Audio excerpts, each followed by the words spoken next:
Max Orr, Melbourne Football Club. You're listening to the Coaches Panel. This is Nat Fyfe from the Fremantle Footy Club. Trent Cotchin from the Richmond Footy Club. Scott Pendlebury from the Collingwood Football Club. You're listening to the Coaches Panel. Patrick Cooch from the Carlton Footy Club. It's Rory Sloane here from the Adelaide Crows. This is Tom Mitchell. You're listening to the Coaches Panel. Hey friends, it's MJ from the Coaches Panel. I hope you're well and welcome back to our first SuperCoach strategy episode, where we look through everything that's SuperCoach relevant heading into round 2. Traditionally, it'd be a week where not a whole heap happens. Still only seen one game, and we're really waiting for one more bit of data before we really start to get aggressive and move. But due to opening round, we have got 6 teams on the bubble, and there is already a ton of stuff we've got to discuss. Joining me on this episode as we make our debut SuperCoach strategy roundtable, I've got fellow co-founder Rids from the Coaches Panel. Mate, nice to have you on this episode. A new look for those watching over on YouTube. The AI avatar's got a little bit of an improved look and feel. I think it's a little bit closer to what you actually look like. Exactly right, mate. This is bringing back the good old days, yeah, MJ, when we used to do this a little bit more in the print form of the SuperCoach world. We're taking it back 10 years now. Who would have thought, my friend? It's a fascinating week for us to really look at a bunch of different players, a bunch of different strategies. And I feel like straight out of the gate, mate, we've got to talk about our trade priorities this week. As I mentioned right at the top of this episode, so much of our SuperCoach side would historically be, at least the way we'd play the game, historically would be wait for one more week of data, get everybody on the bubble, and then we'll make our double trades. But with trade boosts, which we'll talk about in a moment, and 6 teams on the bubble, maybe not every player from those 6 teams, but 6 teams with the accessibility, it does open itself up for us in the SuperCoach community now to approach this week very, very different to how we might normally approach the second week of the season. It's really thrown a new little dynamic, hasn't it?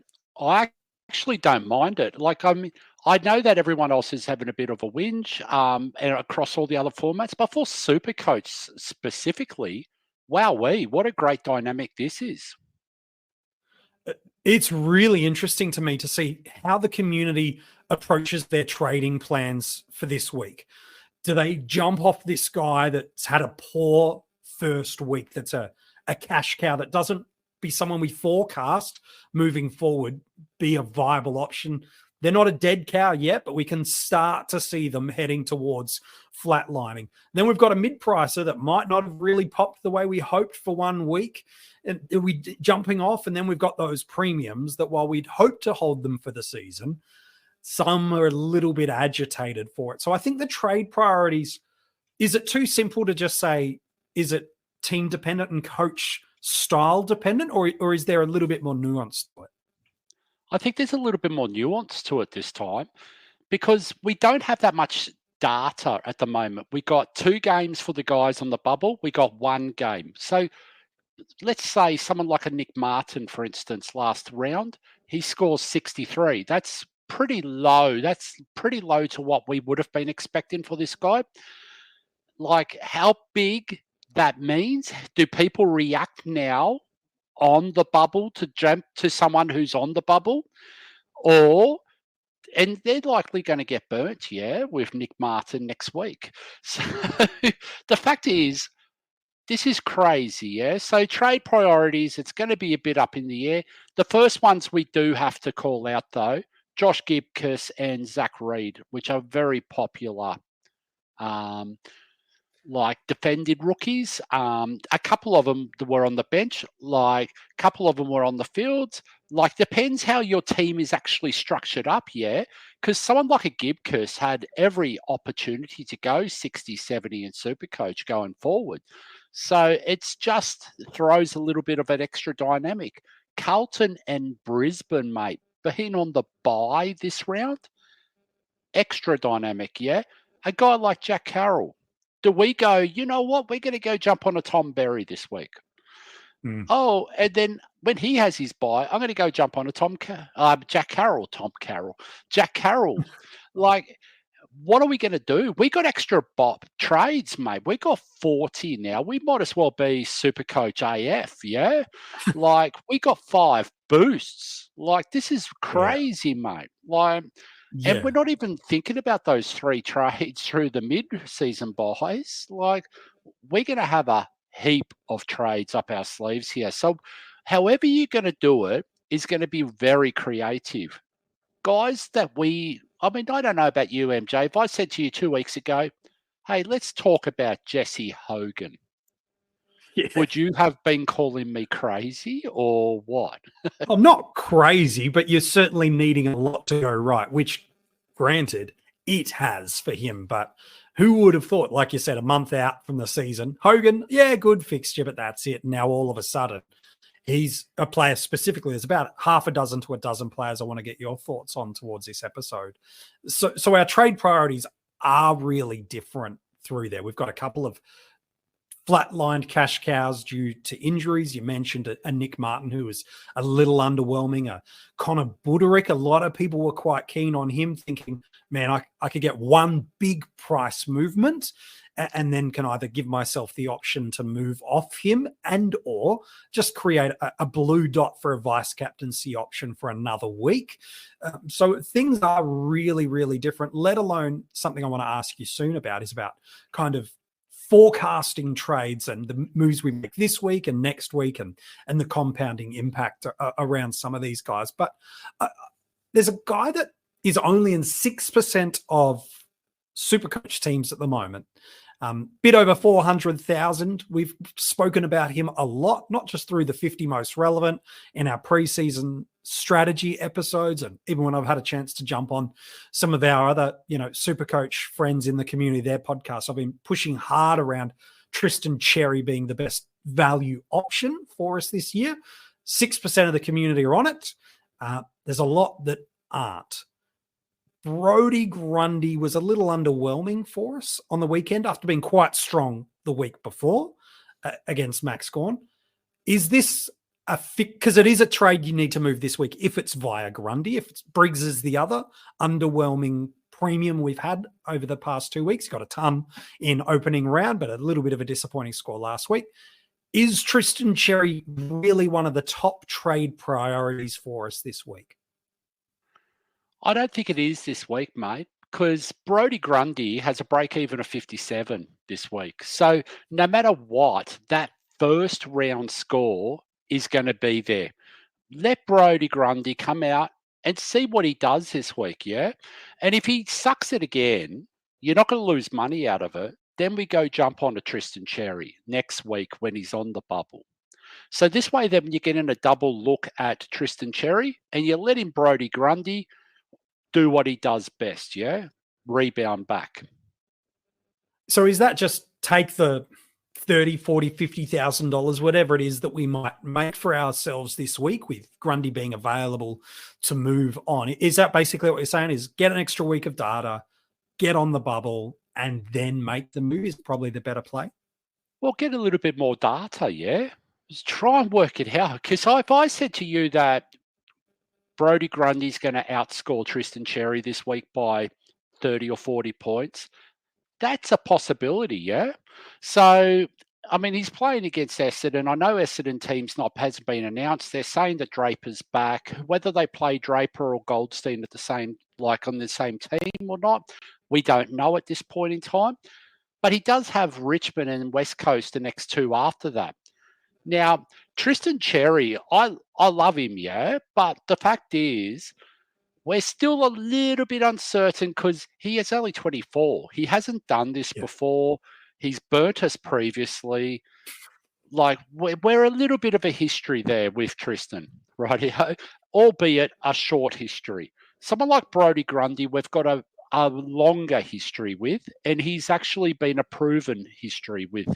So why not just see what happens this week? I mean, I've been talking about trade agility elsewhere, like other formats and everything. This is an example of how you can actually sit. I know it's hard not to pull the trigger because Grundy looked ordinary last week, yeah? Very much so, yeah. The problem that we got, though, is all the stats right now, Grundy's break-even's 57. Tristan Cherry's only played one game out of that. He's not on the bubble. I would hate to think that people are going Grundy to Cherry this week, and Grundy comes out and goes 120 like he can, and Tristan Cherry goes a 50 or a 60, because that's just a waste of a trade at this point in time. What if that trade was the freeing up of cash? Now, it's not a huge bit of money that you're saving of dropping down from Grundy down to a Cherry. It's not a crazy amount. That's one of the uniquenesses about SuperCoach, where Cherry sits himself in that price point, is his value undoubtedly, but it's why only 6% of the community are on him. It was like, well, Grundy's so close in proximity. Gawn is huge value. We're confident as a community in what Marshall and English were going to give us. Is that an okay move? Is it worth it for that 50, 60K that you've mentioned we might really only be making? Yeah, I wouldn't do it myself. Why not just wait an extra week and do it for 100 grand? Like, I mean, if that's what you want to do, yeah, by all means, rage trade Grundy, but just ignore this week, yeah? You can spit on that screen as you trade him out next week, but you can capitalize that cash income that you're going to have with that downgrade. Yeah, so you're going to make about $80,000 on $75,000 on that move. So this week, it will be closer, as Rids mentioned, to a six-figure move. In fact, it will be a six-figure move next week. Let's talk about future casting our trades then a little bit. Something we've often talked about in the draft space with Kane, I think, is a parallel ideology, and that is the pick you make in a draft, the next pick you make needs to be supported by that pick. I think if we were to run that thought process through to our classic formats of super coaches, the trades we make this week should be indicators and protectors or movers towards the trades we want to make the following week. We'll look through a bunch of options that are worth considering, both now and in the future soon. But you mentioned right at the top of this episode, Jack Carroll's on the bubble this week, and he will be for us for another week.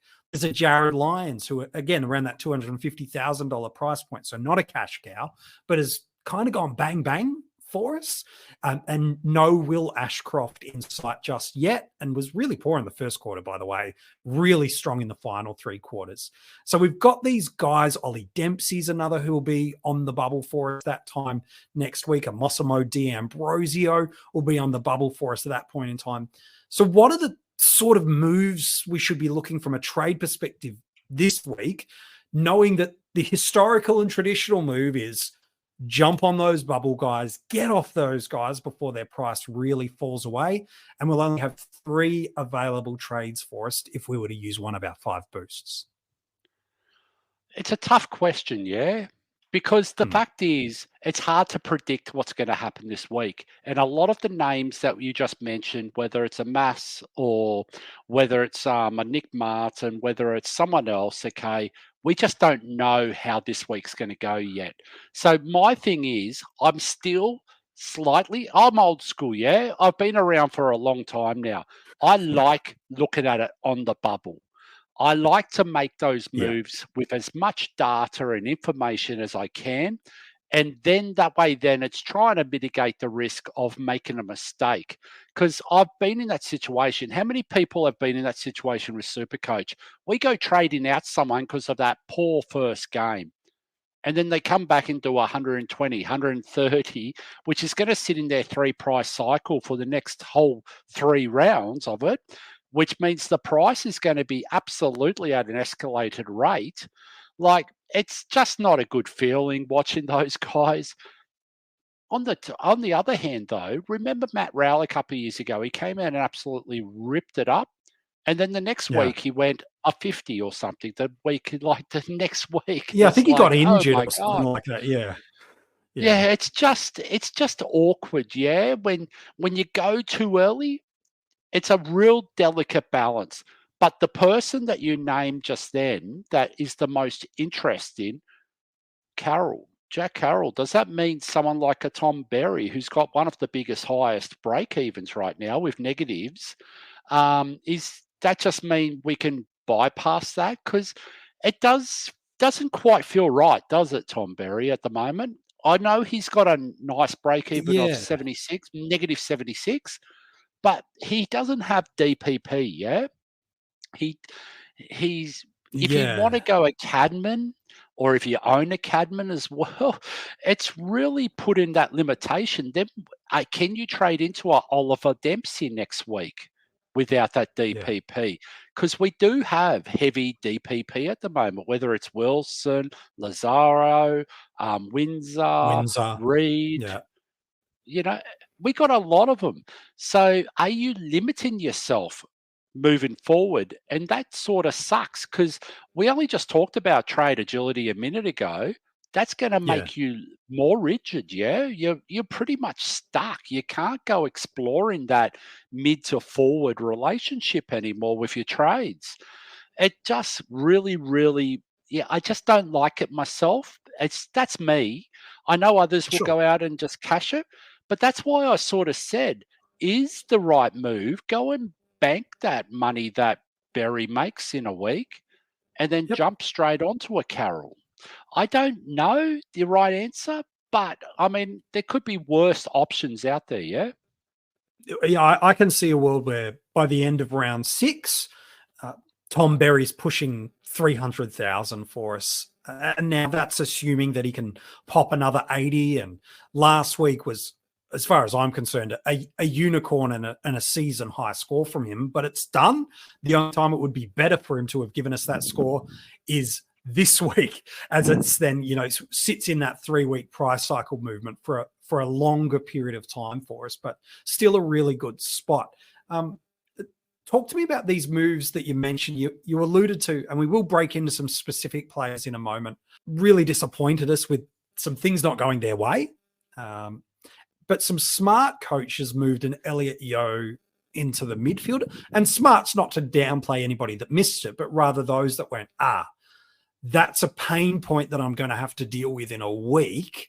So now that I've got the freedom in unlimited trades period of time before full lockout hit, they were able to adjust to that. People did similar with Grundy at R3. The coaches that made those moves, do they have an upper hand on the with their, now they've almost created a pathway for this forecast to really be a bit less limited, or is it pretty net neutral from your perspective? No, I think it's actually it's easy to do. You could be proactive. You forecast what's going to happen. You see a roadblock, okay? You don't want to go that way. So the problem is it's the defensive options that you can pivot off a Gibcus or a Reed or someone like that. It's not as full. Then there's not as plentiful as the other lines.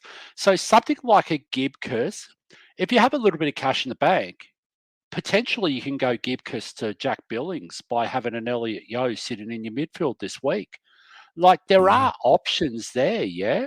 So I just think you hamstrung yourself a little bit if you don't make that move, but I understand why you don't do it, because life gets in the way at times. Like we're so used to, whether it's you got your parents running around for kids with sporting events on the weekends, or whether you're working or whatever it is, sometimes life just doesn't allow you to do it, yeah? So we just got to go, rightio, it is what it is, and we move on.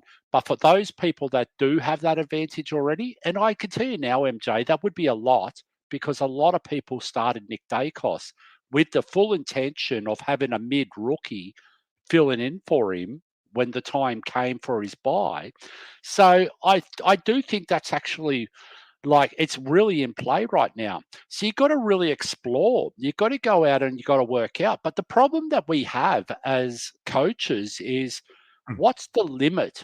We're used to, you said it a minute ago, Tom Berry, okay, there's a world that is 300,000 by, say, round 5, 6. 5 and 6, yeah. Are we really comfortable holding him that long, though? Like, we've got extra trades. That's like the old school thought process. We want to make 150,000 each trade, or so on and so forth. I don't think we do anymore. We don't need to make 150.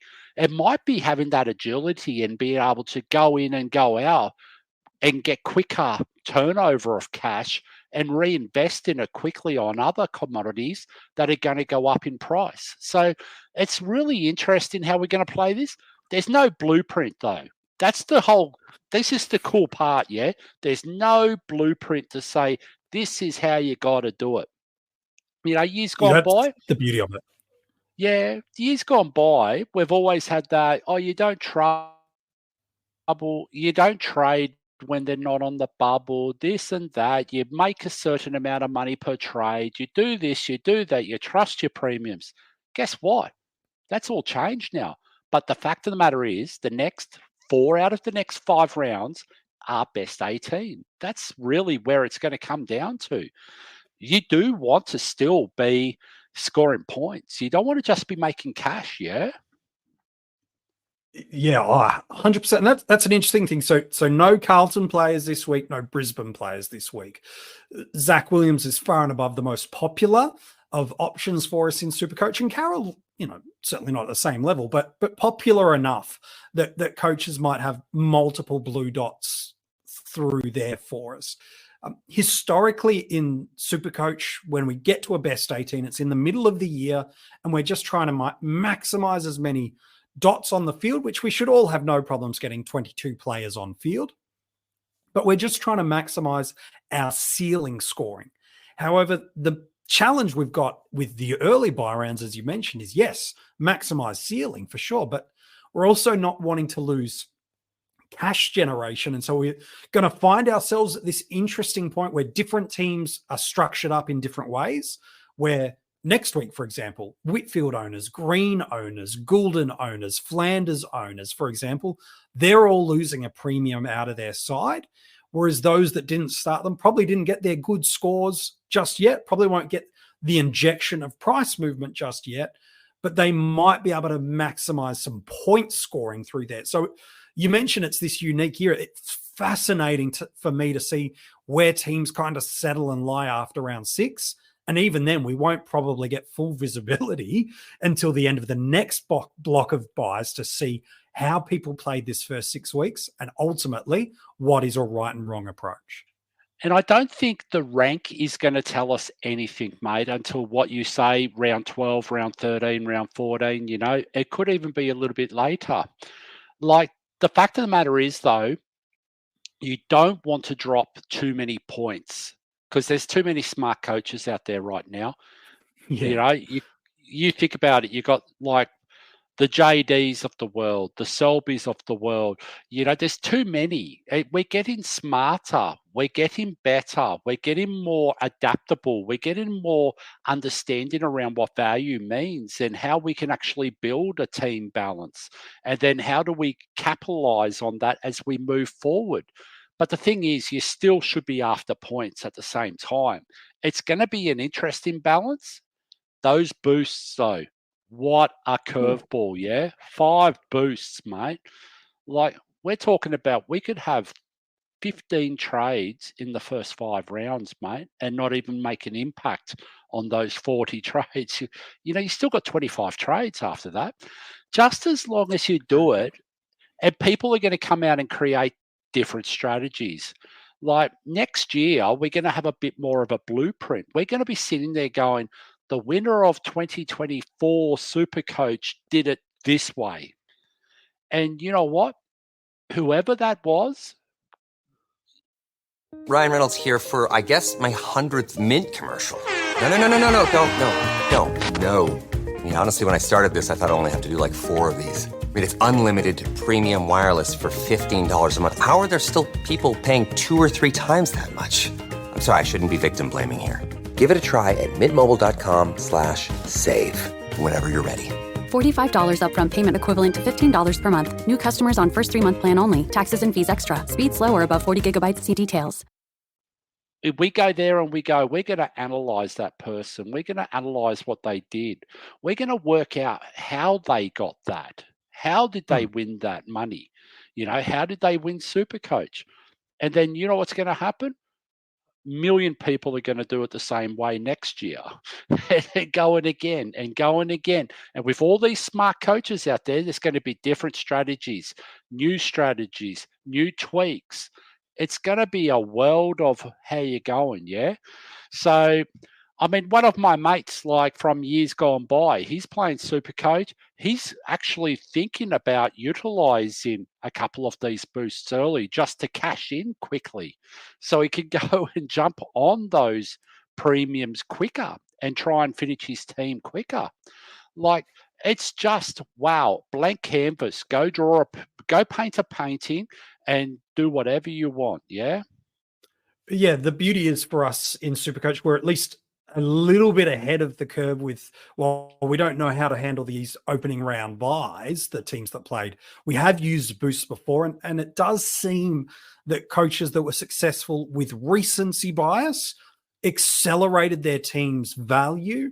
And as you mentioned, got some cash cows off the field, mid prices into premiums, and we're kind of a week or two ahead of where traditionally we would have been because we're a week or two ahead of our trade cadence with there. So is this going to be a different year that coaches that are on the more conservative side, and now I use that word loosely, by the way, as you've mentioned, we could double trade for the next 20 weeks and then we would finally run out of trades in the final 3 weeks. So you've absolutely got to use the trades that are there, but does it pay off? Because teams that run out of trades, we still don't, well, we've got a lot. We still don't lose some of our traditional SuperCoach ideologies that we've held, which is points can really be made up quickly at the back end of the year, Rids, with lots of blue and red dots on our benches, injured premium options, limited DPP. While I'm not advocating for a steady and slow approach in SuperCoach, there is something to be said that you can make up points really big at the end of the year, not just at the start of the year. 100% you can. So, and people will be playing that strategy, yeah? They're going to be conserving trades and flying home at the end. There's going to be other people that are going to be relying on luck and trying to get a bit of a lead, you know, with 5 or 6 rounds to go and trying to hold on. It's just going to come down to, are people going to get lucky in those last month of football? Who is going to be injured? Who isn't going to be injured? Who's going to be suspended? And I mean, there's a 99% chance that James Sicily is the one that's going to be suspended. But the fact of the matter is, okay, that's what the element of luck is in this. You're going to need some to win this SuperCoach format of 2024. You're certainly going to. One last thing we want to talk about before I've got, I think about 8-10 players I want to ask you about before we wrap up the episode is, help me through this idea of the difference between a proactive trade this week and a reactive trade that we could make this week. Carl Amon, I know, not a huge volume of the community are on, but there was certainly through the preseason a groundswell of this guy is going to pick up DPP, which I think he will, but he's going to be a top 6 defender. Nick Martin was probably more noticeable this week, both in an ownership and a scoring split. Not that we're talking about AFL fantasy, but in that format where it's just pure volume and where SuperCoach get rewarded for how you use it, just with the sheer number of clangers. He did disappoint people. Well, maybe he's the right sort of person to talk about. You could possibly throw Grundy into the mix of that. Buderick, I don't think he's got high enough ownership, but you could probably put him there. Dawson, if you really want to. Say, Nick Martin's the main Nick one. Martin. 26%. Yeah. When is it proactive or reactive? And that's the delicate balance this week. I would personally, I like to sit, unless I absolutely hated everything and it just ruined my weekend of watching Nick Martin last week. I would actually sit and just get another piece of data about it. Because, like, the fact is, he does have the role. So it's just his decision-making and his execution by foot that really let him down this week with the clangers and everything else. So, which is uncharacteristic for what he normally is too. Well, it is, but, I mean, the fact is, he did do it, okay? So I've been focused on AF a lot this year. So SuperCoach specifically, I went into Nick Martin because I was thinking exactly what you said a minute ago. We can actually use Nick Martin in round 7, going back into defence, and then he's played right through to his bye. The fact is, if he keeps pushing 50s, 60s, 70s due to that inefficiency with by foot, I don't think anyone should be holding him after next week. So it all depends on what people's biggest priority is in that team at the moment. Is it getting a Gibcus off? Do you have too many of a certain type in there? Where is Martin sitting in your midfield right now? Is it M4? Is it M5? Is it M6? Who is the other options? Because I can tell you now, mate, going Nick Martin to Riley Bonner this week looks like a masterstroke, yeah? You bank 210 points. 10 points. You bank 210,000 cash. Yeah. And pretty much Bonner, comes out and scores 100 at just shy of 300,000, whereas Nick Martin goes out and absolutely butchers the ball and scores a pretty disappointing 60. So right now, with one sample size of data, that's a no-brainer trade, yeah? But do we feel comfortable making that trade? Because guess what? In 2 weeks' time, Bonner could be sub. Bonner could easily have the 60-point, score against his name, and Martin 120. Yeah. I mean, it's just one of those ones, yeah? So I just think get a little bit more info, get a little bit more data this week, and then when you can. Of course you can. Yeah, because Nick Martin, for instance, is only on one game at the moment. So when he plays his second game, then we can react to it. Yeah, we've got the Bonner. We'll have a second game, and with Jack Sinclair in the side, we'll have the opportunity then to see, okay, an Ollie Wines, who's in a similar vein of spot. What does he do after a mid-90s score last week? Does he pop a little bit more midfield time? What else is coming through there? Can I open things up? And like you said, with that trade boost, I really think a lot of coaches should be telegraphing 3 trades next week, because you've got a bunch of different options. You asked me a question a minute ago about a reactive to a proactive. If you're trading Nick Martin, this week, that's fine. Yep. Who are you trading him to? Is it a Riley Bonner? Okay, that is reactive. I agree with that. If we change Riley Bonner's name to Isaac Heeney, though, different story. And that's 10,000 less to Nick Martin. You get 10,000 in your kitty, okay? That's a proactive trade, because in 2 weeks' time, there's going to be a substantial difference in price going Heeney's way to Nick Martin. So that's the difference between reactive to proactive, yeah? Yeah, it's a good shout. There's a couple of guys I want to ask you about in the next sort of 10 minutes before we wrap up this episode. I don't think there's too many coaches that don't own a Blake Howes with that break even of negative 86, one of the best in the game at the moment. I think a lot of people do have him, maybe not on field, but is this, I know team dependent is always the advice we give, but for the limited coaches panel viewers and listeners that don't have Blake, is this the number one trade priority for the week? He has to be, because there's a couple of reasons, okay? It's the Zach Reed, it's the Gibcus problems, okay, with the injuries for a start. So if you don't have Blake Howes, there's every chance you got a Reed or you got a Gibcus, okay? Or both, yeah. Or both, exactly. Who else are you going to go to? Charlie Dean's been dropped out of this week's team, so it's not like we've got a surplus of... Well, that's it. And we wouldn't feel comfortable. Yeah, exactly. So you might as well go straight to Big Howes with the massive negative break even, and then go to Mossimo later if you want to go that way, okay?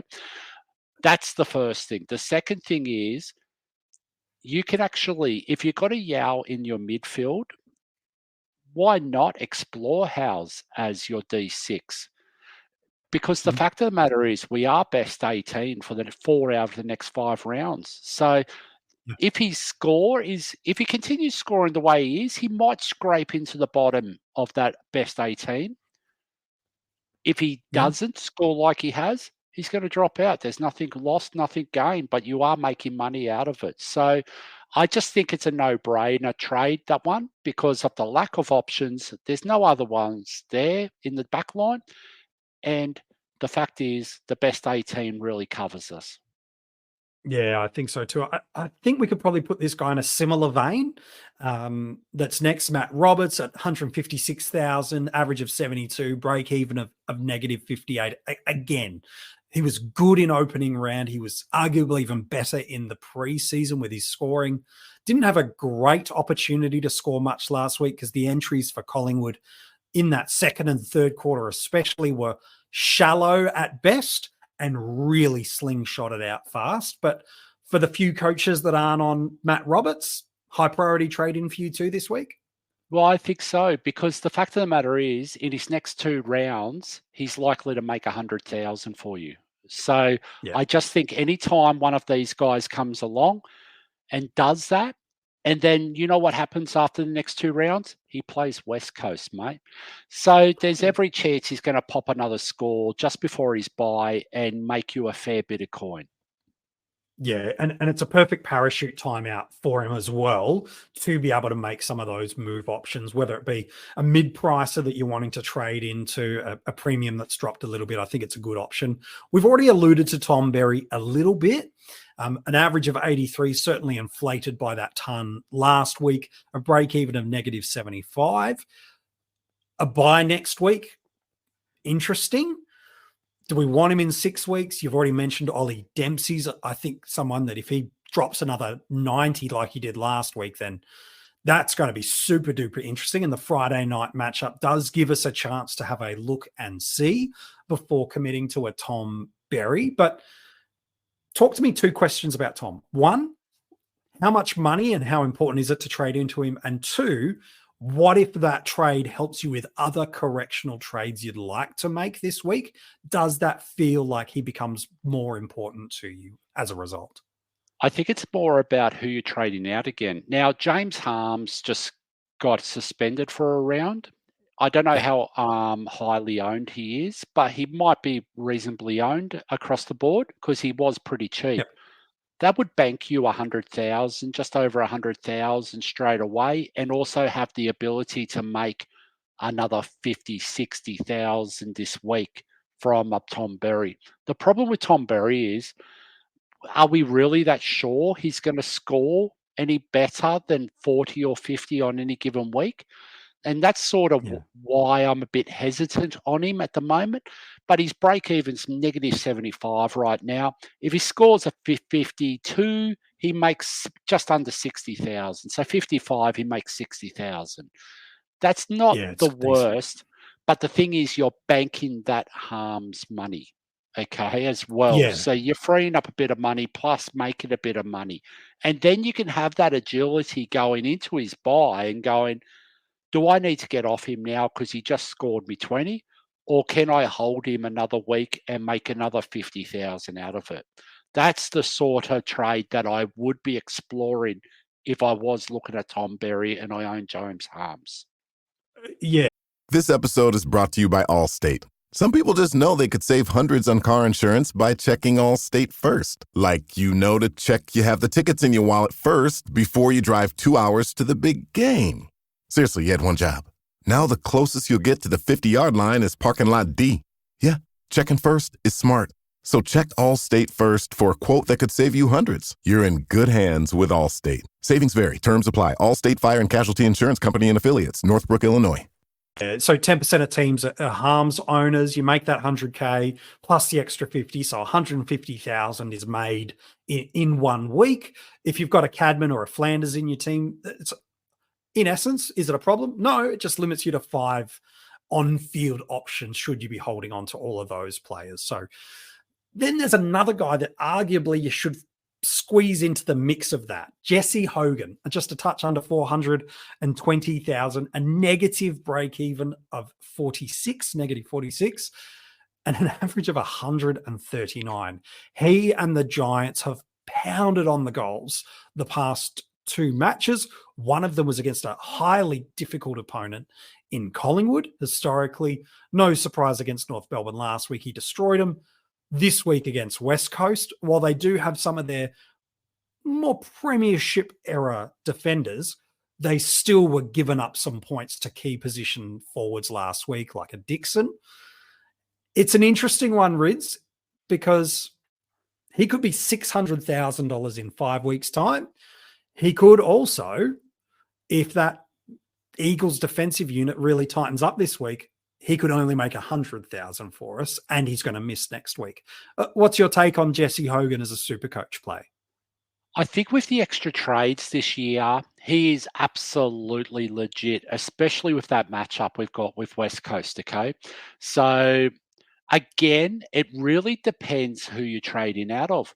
But I'd mentioned Nick Martin just recently, okay? He's 490,000. If you are going to trade out of someone like a Nick Martin, let's say if you own Jai Newcomb, one of those sorts, well, you could do a lot worse than a Jesse Hogan, who I believe is going to pop 100 this week against West Coast, because he's going to have plenty of opportunity to do so, yeah? And that's pretty much 70,000 in 1 week with another big negative break even the week after. I just think this guy could do anything. He does have a history, so caveat aware, okay? Buyer aware, that's the caveat. And I did get that mixed up as well, caveat aware. But the thing is, it's buyer aware. There is a caveat. He's got an injury history. He could hurt you. He's still going to make a lot of money. It's not going to hurt you bad. Rightio? No, it's just put that into your risk profile as a part of the decision that you make.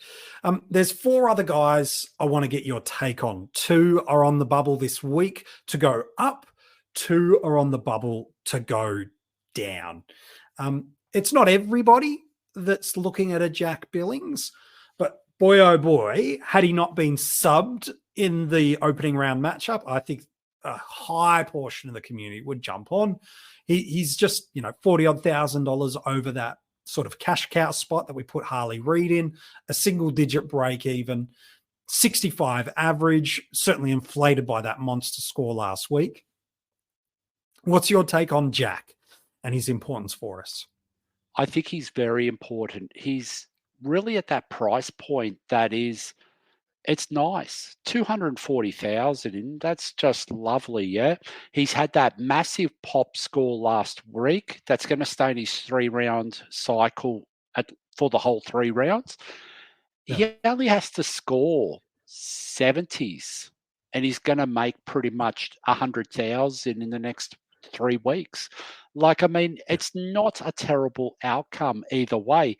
But I think I've got a little bit more confidence that he's going to go more than 70s. But more 85, 90, which is his historical areas for SuperCoach. Exactly. But let's just say he's playing in a better team, yeah? So he's going to have a lot more linkage. He's not going to have that contested style of game, but his delivery by foot, if he can have 10 score involvements like he did last week, his score's going to be good no matter what happens. The only thing is, the only worry I got, there's a lot of really good SuperCoach players in that Melbourne system that could take a lot of weighting away from him at the post of the games when the weightings come in. Guys like Oliver, Petrarca, Gorn, those types. Yeah, no, so it's fair. And Melbourne do share it around in the forward line. Yeah, no, I think that's a fair shout. Is this another one of those lay down misère picks for us? He's gone 140 over the past 2 weeks. Isaac Heeney, under 500,000. It's rare a player at this price point has a negative break even. I know there were some in the community that tried to take him on. History would now turn. It's not just hindsight, but all the indicators that you could use were saying that the ownership, the role, the first glance in opening round should say jump on. For those that didn't, is this just take your medicine and trade into him? Or is it now there are way too many other priorities that you should be looking for? And unfortunately, you've just got to let him go, and he's going to head towards 600,000 plus by his buy. This guy has to be the number 1 trading priority this week for all of SuperCoach, okay?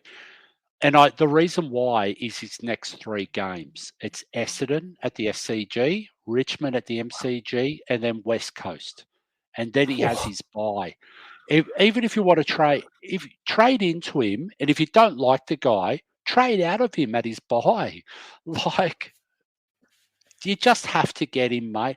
You can't say no to a guy that's gone 144 and 136 in that midfield role with the injuries that they have to their mids and the likelihood of him staying in that mid role for the next 3 weeks of Essendon, Richmond, West Coast.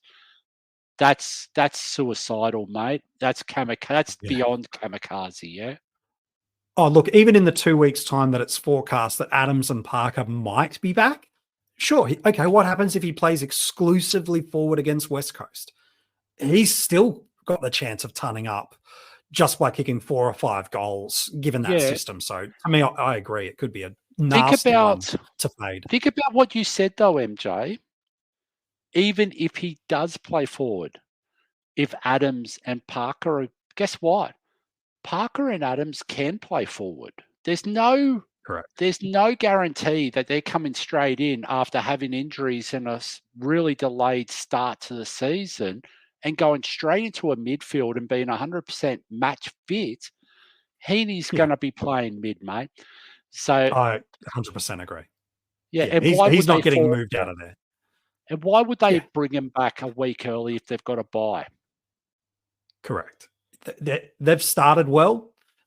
They've already should have an eye towards the back half of the year, and they want these guys cherry ripe for that, and they're not lacking in that midfield as a result to push them through. Gosh, Chad Warner's not even getting high centre bounce opportunities. He's starting off the half forward flank, and he's getting about every 2 or 3 centre bounce ratio. So to me, I think you're right. You don't need to force that move. Talk to me about Clayton Oliver. I thought he was good on the weekend, by the way, but he's got a real big break even for us, 179, an average under 100. But there's still enough signs that he's going to be fine for us. Where do we start telegraphing and forecasting for this trade in? Because in 3 or 4 weeks' time, when that fitness kicks into another level, when he's not as clumsy with his kicks, boy, oh boy, we could get an absolute bargain here, well under 600,000. You should be planning to get him after his bye. Round 7. Okay. His bye's round 6. He then goes into Richmond and then Geelong. Carlton's a little bit tougher, but then he bounces into West Coast and St Kilda the next 2. You got a target to have this guy at round 7. Yeah, I agree. And interesting for those that didn't start a Nick Dacos, you're probably targeting him through there. Those that didn't start a Jordan Dawson, you're potentially looking at targeting him into him. And then another guy that's got a really high break even for us. The last player I want to talk about before we wrap up the episode, Errol Gulden at 622,000, average in the low 90s, 159 break even. He and Oliver, by the way, both are actually attainable break even. So there is a world where I say they're going to drop near and under 600,000. There is a world that both of these guys hold their value this week on the bubble. But is he another one of those players? He's a week earlier where he takes his buy round. Is he another one of these guys we should be kind of putting a flag post in the ground and going, right, at round 6, round 7, there's a couple of big premiums I want to get, and Errol's in that mix? I'll tell you what, we're going to be talking about this guy in a different light next week if he goes 120 this week, because he's got Richmond into West Coast the next 2 after that, and his 77 score drops out of his 3-price cycle. We're going to be having a different conversation in 1 week's time, mate. So let's just see what he scores. Yeah, well, you mentioned the Newcomb, who was underwhelming, the Amon, Martin, they're at about 150, 200K gap there, but oh boy, there's a couple of very interesting names that you mentioned in a week. This could get really, really interesting for us. Hey, let me mate, say an absolute pleasure having you on the strategy roundtable. Yes. Think about Jai Newcomb. If I said to you a couple of weeks ago when Gulden was looking great that you would only need to spend 50,000 to get Jai Newcomb on the bubble to Gulden, you would be slapping me silly, yeah? Yes, I would. There. Every chance it's there, and maybe even a little bit less. depending on how that matchup goes. Hey, good shout. Mate, thank you for jumping on this episode, our first ever strategy roundtable. I appreciate you, mate. Yeah, easy as. If you want to go and check out this episode, or if you play AFL Fantasy, we've done on this same channel that you're listening and watching back at this, we've done an AFL Fantasy Strategy Roundtable, so you can go and check that out as well. For our Patreons that have sent in some SuperCoach related questions, in the Patreon portal, you have got a unique podcast from me answering your SuperCoach questions. And if you do want to become part of our Patreon supporter group, whether it be to get that additional podcast that drops every single week, some access to some hidden groups, or just a bunch of other tiered rewards, all the details for our Patreon you can find in the description of this video. If you want to get in touch with any of the members of the coaches panel over on Twitter/X, you can. We've put all the links for the panel members in the description of this episode. Hey, good luck as you head into round 2 of SuperCoach. We'll see 6 teams have some price movements. We'll see a couple of teams not play at all, but it's going to be a fascinating week of SuperCoach, and we can't wait to be back with you again this time next week with another strategy roundtable.